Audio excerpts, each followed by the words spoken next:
Sarah Jenkins stirred her lukewarm coffee. The familiar hum of the fluorescent lights in the cinema pulse offers a comforting backdrop to her morning ritual. Outside, the perpetual haze of an early Lowe's Angel's summer morning clung to the downtown skyline. It was 2006, a year where the internet was powerful but not yet ubiquitous, and the digital revolution slowly transforming journalism. Yet Sarah clung to the tactile satisfaction of a physical newspaper spread across her desk, bristling with notes. At 34, with a keen eye for detail and an unwavering commitment to truth, she was one of Cinema Pulse's most respected, if unsung, film critics and investigative journalists. Her reputation wasn't built on sensationalism, but on integrity and depth. Her apartment in Silver Lake, a charming, if slightly dilapidated, Spanish-style duplex, reflected her personality. A curated chaos of film books, stacks of DVDs, and research materials overflowing from boxes. Evenings were often spent immersed in cinematic universes, her critical mind dissecting and questioning every frame. Weekends often saw her at independent screenings or catching an early matinee, followed by deep dives into forgotten archives at the Academy's Margaret Herrick Library. She wasn't chasing fame.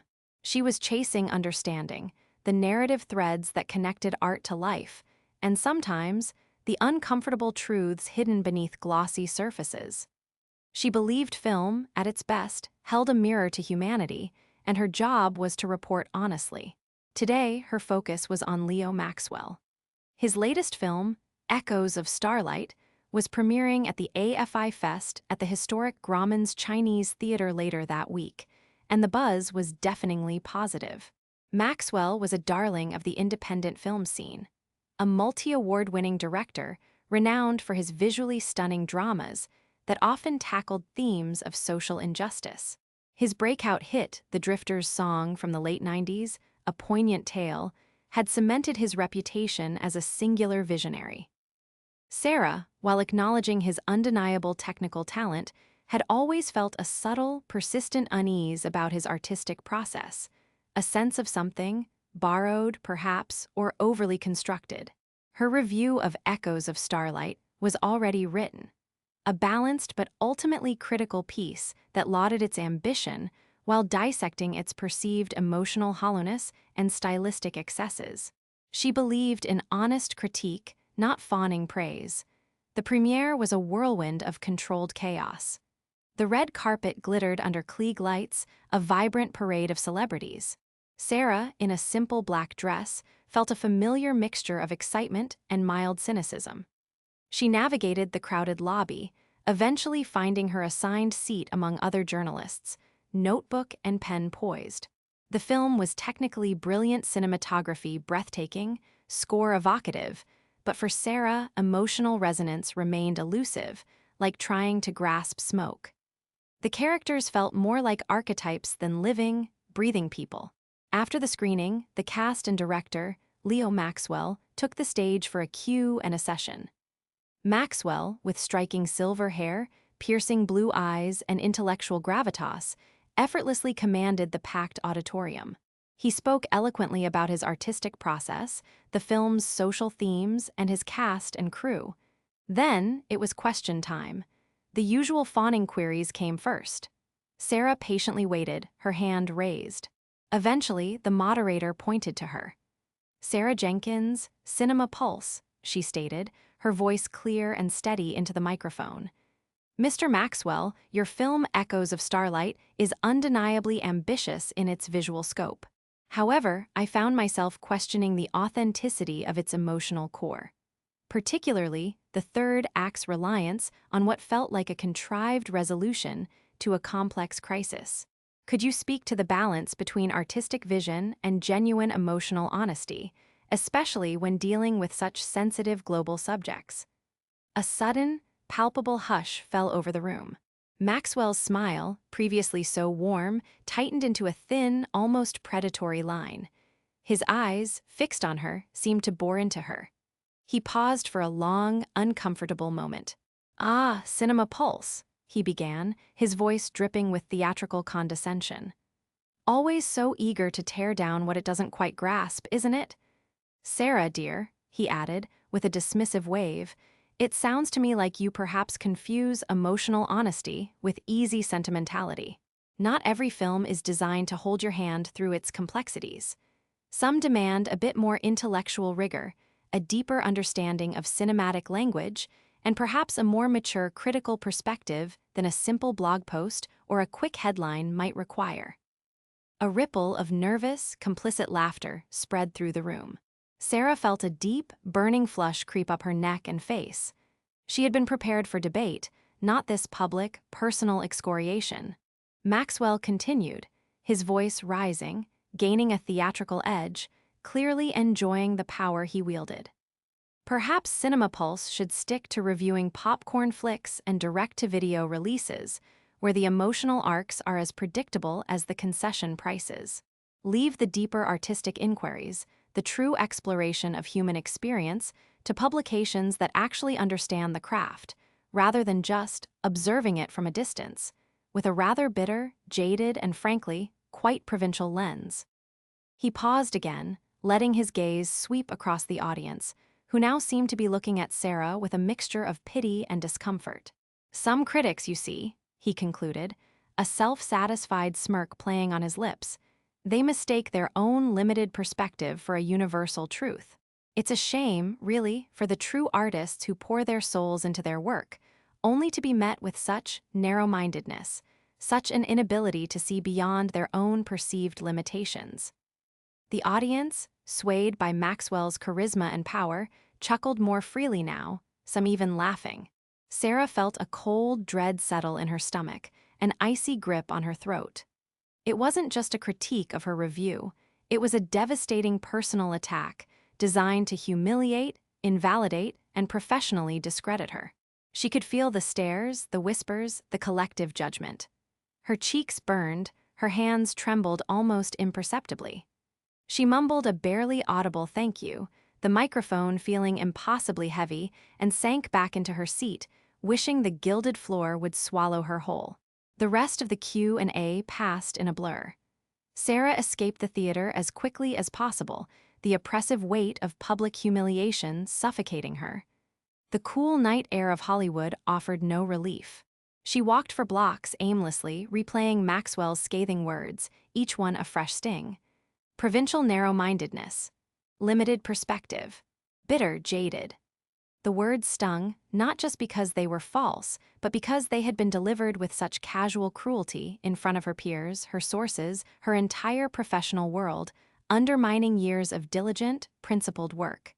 Her reputation, painstakingly built on objectivity and insight, felt utterly shattered. Back in her Silver Lake apartment, the silence was deafening, amplified by her own internal turmoil. She stared at her reflection in the darkened window, seeing not a dedicated journalist, but a small, insignificant figure, easily dismissed, easily crushed. Tears welled, hot and stinging. She had always prided herself on her objectivity, her intellectual fortitude. But this felt different. This felt personal, a deliberate, premeditated strike at her very identity. For the first time, she felt utterly defeated, contemplating whether she should even continue in an industry that allowed such powerful men to wield their influence like a bludgeon. What was the point, she thought, if one arrogant man could so easily dismantle years of hard work? The next day, online forums, early film blogs, and industry gossip sites were abuzz. Some defended her, but many echoed Maxwell's sentiment, portraying her as an overly harsh, out-of-touch critic. Michael Davies, her editor, called, his voice sympathetic but weary. Sarah, look, it blew up. It's all over Variety and the Hollywood Reporter. But don't let him get to you. He's a bully, an egomaniac. Happens all the time. Happens all the time? Sarah retorted, her voice tight with suppressed fury. So I'm just supposed to take it. Let him redefine my professional reputation, discredit my publication, and undermine my integrity because he didn't like a critical review. Because his ego couldn't handle anything less than fawning praise? No, of course not, Michael sighed. But what are you going to do? He's Leo Maxwell. He's got an Oscar, 2 Golden Globes, and a reputation that's practically bulletproof. He's practically untouchable. Those words, practically untouchable, resonated with a chilling finality, yet also ignited a spark, a flicker of defiant resolve deep within Sarah. The defeat and self-doubt began to recede, replaced by a cold, simmering anger, a precise and focused determination. Untouchable? No one was truly untouchable. Not if you knew where to look. She wouldn't quit. She wouldn't retreat. She would not let this public humiliation define her or end her career. Instead, she would fight back, not with angry words, but with facts, with truth, with the very tools of her trade. Maxwell had attacked her integrity. She would systematically dismantle his. Her journalistic training, her years of digging into complex stories, of sifting through dusty archives and cryptic clues, of connecting seemingly disparate pieces of information. This was her weapon. She began by revisiting every piece of critical writing she had ever done on Leo Maxwell, looking for that nagging, elusive feeling of something borrowed. She pulled up old interviews, production notes, casting calls for the Drifter's song, and his earlier, lesser-known shorts. Her modest apartment slowly transformed into a war room. The small dining table was covered with painstakingly drawn timelines, character maps, and photocopies of articles from obscure local papers from 2 decades ago. Her laptop, a sturdy Dell Latitude D610, was her portal to digital archives, burgeoning online film databases, and early internet forums, a wild, unfiltered frontier of information. The internet then was less vast, less curated, but in some ways more raw, a treasure trove for anyone willing to dig. Her focus sharpened on the Drifter's song. It was a powerful, intimate story about a homeless musician's struggle for dignity and artistic expression, celebrated for its poignant dialogue and innovative narrative structure. The film had launched Maxwell into the stratosphere. Yet, she remembered a fleeting, almost subliminal mention in an old, forgotten film magazine from the late 90s, an almost throwaway line about a controversial script origin. This was the thread. She tracked down the specific issue in the Herrick Library's dusty archives, Indie Scene Monthly. The article, barely a paragraph, was buried on page 37. It spoke of a promising young writer named Elias Vance, a close friend of Maxwell's in their early days, who had been working on a strikingly similar story, The Wanderer's Melody, before his sudden, tragic death in a hit-and-run accident, just months before the Drifter's song went into production. The article vaguely hinted at whispers of Maxwell having taken inspiration from Vance's unfinished work, but the rumors had quickly died down as Maxwell's star rose. This was it. This was the thread, fragile but vital. Sarah spent weeks meticulously reconstructing Elias Vance's short, brilliant life. She found his old address in East Hollywood, now replaced by generic urban infill. She searched public records, old obituaries, even dusty university alumni directories. She found out Vance had attended UCLA Film School, majoring in screenwriting, a few years before Maxwell himself. She unearthed a small, almost forgotten memorial notice in a local community newspaper, the East Sider Gazette, mentioning Vance's surviving sister, Margaret, who lived in Ventura, a picturesque coastal town an hour and a half north of Los Angeles. Taking a precious day off, Sarah drove up the scenic Pacific Coast Highway. Ventura was a charming, sleepy town. Margaret Vance was a quiet, elderly woman, her face etched with a lifetime of quiet sorrow, living in a modest, sun-drenched home. Her eyes held a deep sadness, a testament to a loss never truly healed. Elias, he was my younger brother, Margaret said, her voice soft, almost a whisper, her eyes distant. So talented, he lived for his stories. He trusted Leo implicitly. Margaret then, with a slow, deliberate grace, led Sarah to a small, hand-carved cedar chest in the corner of her living room.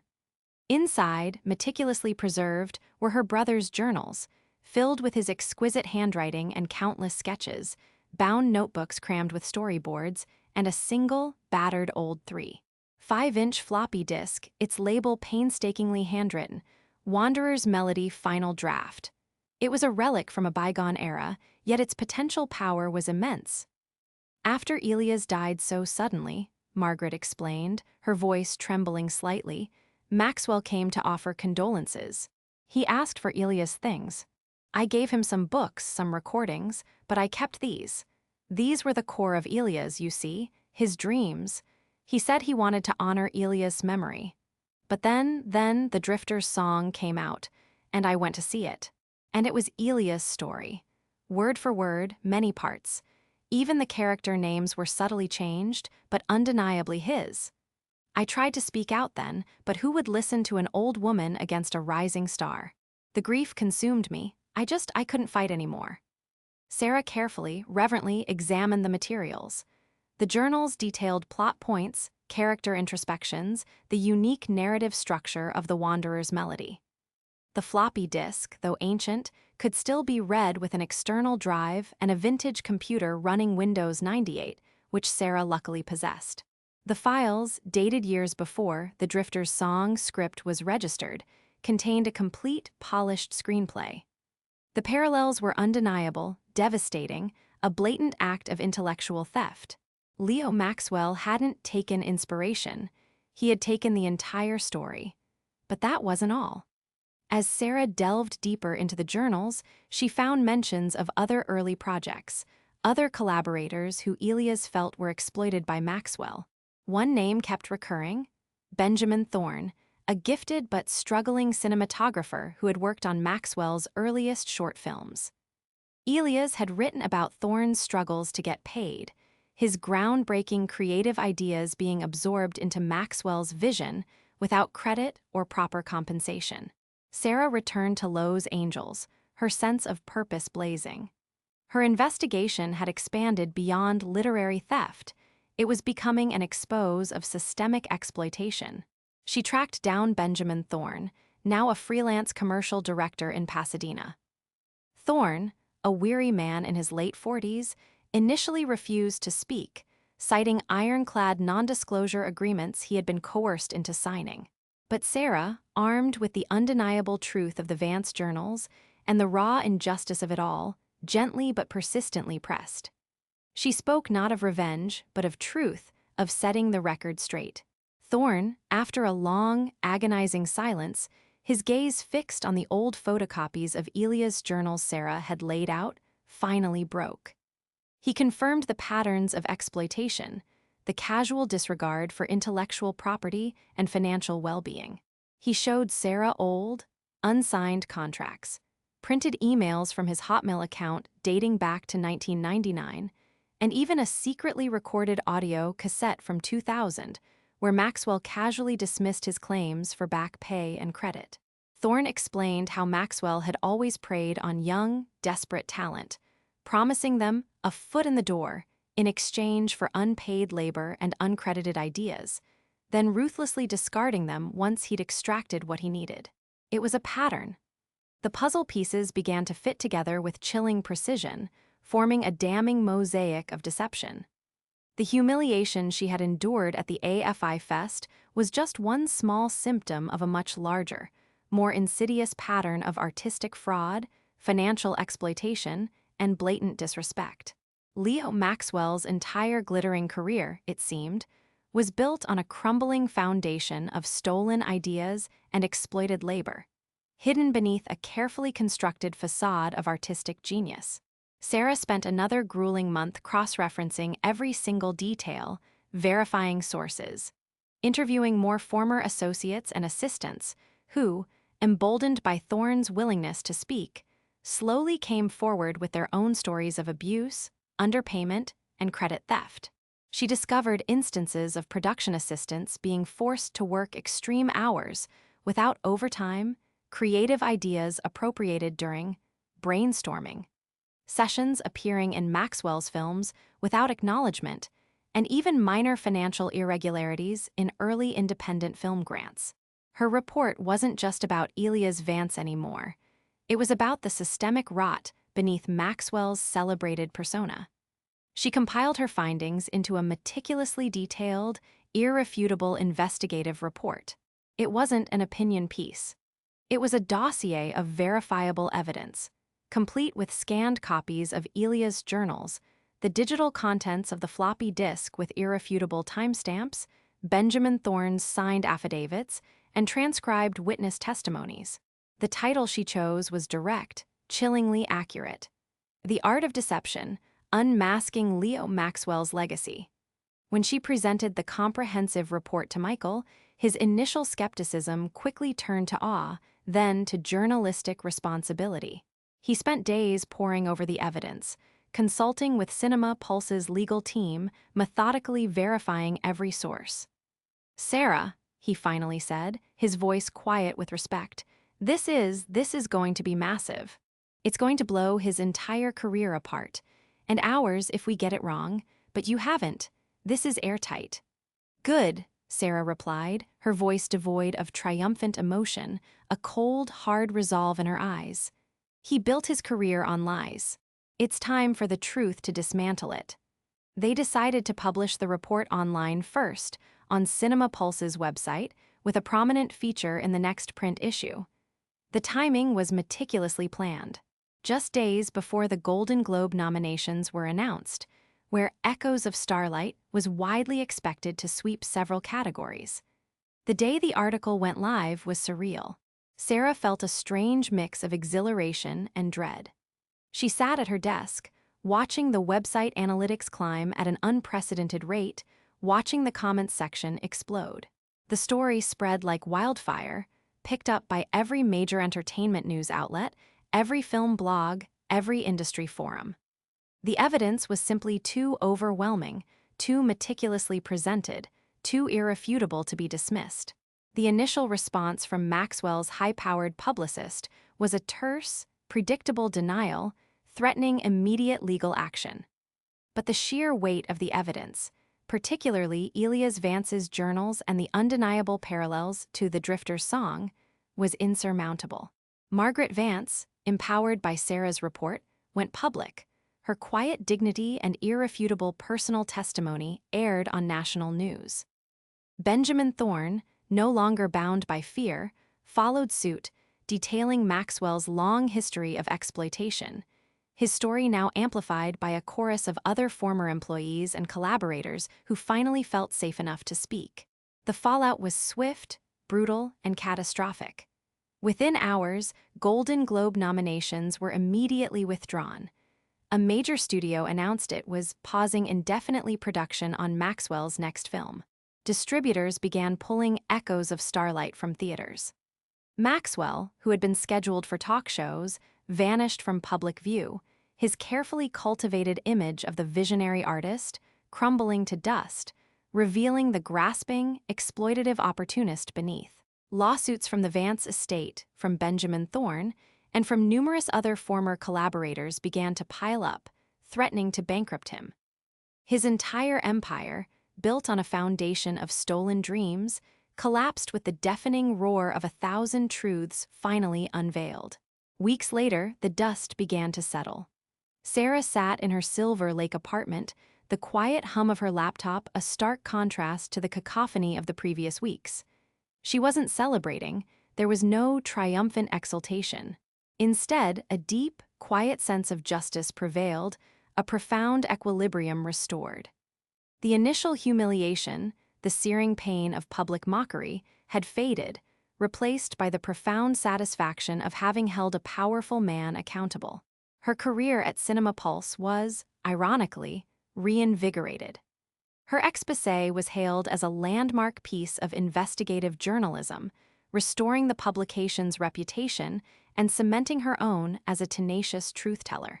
She received job offers from larger, more prominent outlets, but she ultimately chose to stay, loyal to the place that had given her the autonomy to pursue such a critical story.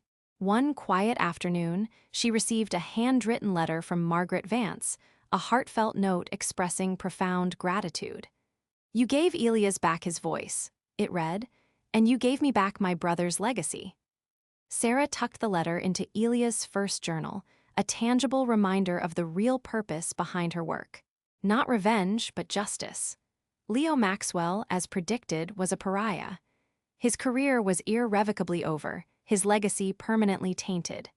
He was last seen in a grainy paparazzi photo, looking gaunt, defeated, and utterly insignificant, leaving a lawyer's office downtown. The once untouchable director had become a cautionary tale. His performance on the world's stage definitively ended, not by another critic's opinion, but by the relentless pursuit of facts, meticulously gathered and powerfully delivered by one woman who refused to be silenced. Sarah looked out her window, the persistent Los Angeles sun finally burning through the morning haze. The city stretched out before her, teeming with life, full of stories, both celebrated and hidden. She picked up a new screenplay submission, a fresh stack of research notes waiting. Her work wasn't done. But now she approached it with a quiet confidence, knowing that truth, given enough time, tenacity, and unwavering commitment, would always find its way into the light. The taste of revenge for Sarah wasn't bitter, but clean, a quiet satisfaction. A reminder that integrity, not arrogance or stolen glory, was the true measure of a lasting legacy.